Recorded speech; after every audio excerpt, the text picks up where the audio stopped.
महाशिवरात्रि की कथा। हिरनी की सत्यनिष्ठा की यह कहानी आपको रुला देगी।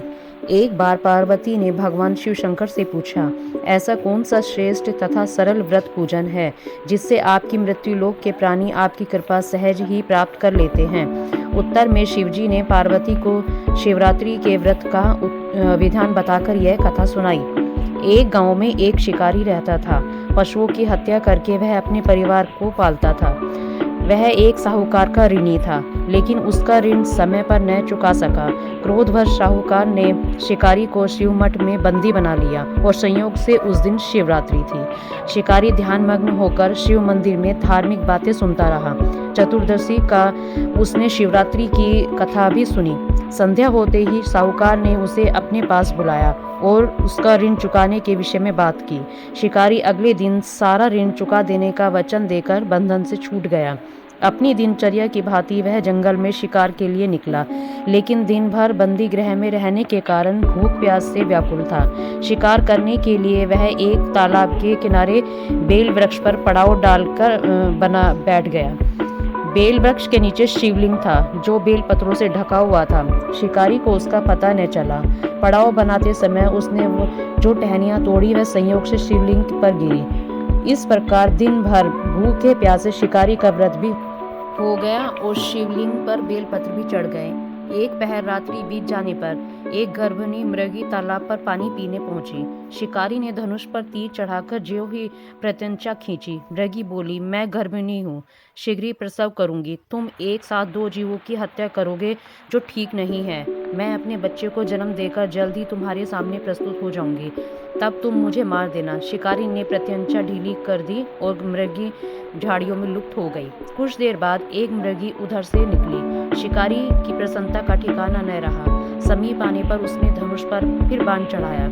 तब ही उसने देखा कि एक मृगी ने विनम्रता से पूर्वक निवेदन किया, हे पार्थी, मैं थोड़ी देर पहले ही ऋतु से निवृत्त हुई हूँ, कामातुर गृहिणी हूँ, अपने प्रिय की खोज में भटक रही हूँ। मैं अपने पति से मिलकर शीघ्र ही तुम्हारे पास आ जाऊंगी। शिकारी ने उसे भी जाने दिया। 2 बार शिकारी को खोकर उसका माथा ठनका। वह चिंता में पड़ गया। रात्रि का आखिरी पहर बीत गया। तभी एक अन्य मृगी अपने बच्चे के साथ उधर से निकली। शिकारी के लिए वह स्वर्णिम अवसर था। उसने धनुष पर तीर चढ़ाने में देर न की। वह तीर छोड़ने ही वाला था कि मृगी बोली, हे पार्थी, मैं उन बच्चों को उनके पिता के हवाले करके लौट आऊंगी। इस समय मुझे मत मारो। शिकारी हंसा और बोला, सामने आए शिकारी को छोड़ दूं? मैं ऐसा मूर्ख भी नहीं हूँ। इससे पहले भी मैं 2 बार शिकार हो चुका हूँ। मेरे बच्चे भूख प्यास से तड़प रहे हैं। उत्तर में मृगी ने फिर कहा, जैसे मैं तुम्हें अपने बच्चों की ममता सता रही है, ठीक वैसे ही मुझे भी सता रही है। इसीलिए मैं सिर्फ बच्चों के नाम पर थोड़ी देर के लिए जीवन दान मांग रही हूँ। हे पार्थी, मेरा विश्वास करो, मैं इन्हें उनके पिता के पास छोड़कर तुरंत लौटने की प्रतिज्ञा करती हूँ। मृगी का दीन स्वर सुनकर शिकारी को उस पर दया आ गई। उसने उस मृगी को भी जाने दिया। शिकार के अभाव में बेल वृक्ष पर बैठा शिकारी बेलपत्र तोड़कर नीचे फेंकता रहा। वो फटनी ही को थी कि एक हष्ट-पुष्ट मृग उसी रास्ते पर आया। शिकारी ने सोच लिया कि इसको शिकार तो अवश्य करूंगा। शिकारी की तनी प्रत्यंचा देखकर मृग विनीत स्वर में बोला, हे पार्थी भाई, यदि तुमने मुझसे पहले आने वाले 3 मृगियों और छोटे छोटे बच्चों को मार डाला है, तो मुझे भी मारने में विलंब मत करो, ताकि उनके वियोग में मुझे एक क्षण भी दुख सहना न पड़े। मैं उन मृगियों का पति हूँ। यदि तुमने उन्हें जीवन दान दिया है, तो मुझे भी जीवन दान देने की कृपा करें।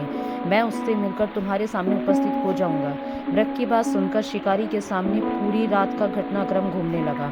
उसने सारी कथा मृग को सुना दी। तब मृग ने कहा, तीनों मेरी पत्नियां जिस प्रकार प्रतिज्ञाबद्ध होकर गई हैं, मेरी मृत्यु से अपने धर्म का पालन नहीं कर पाएंगी।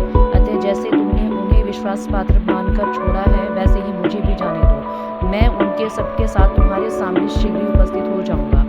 उपवास। रात्रि जागरण बेलपत्र चढ़ाने से शिकारी का हिंसक हृदय निर्मल हो गया। उसमें भगवत शक्ति का वर्णन हो गया। धनुष और बाण उसके हाथ से सहज ही छूट गए। भगवान शिवजी की अनुकंपा से उसका हिंसक हृदय करुणा से भर गया। अपने अतीत के कर्मों को याद करके वह पश्चाताप की आग में जलने लगा। थोड़ी देर बाद मृग सपरिवार शिकारी के समक्ष प्रस्तुत हो गया, ताकि उनका शिकार कर सके। किंतु जंगली पशुओं की ऐसी सत्यता सात्विकता देखकर वह सामूहिक प्रेम भावना देखकर शिकारी को बड़ी गिलानी हुई। उसके नेत्रों में आंसू की झड़ने लगी।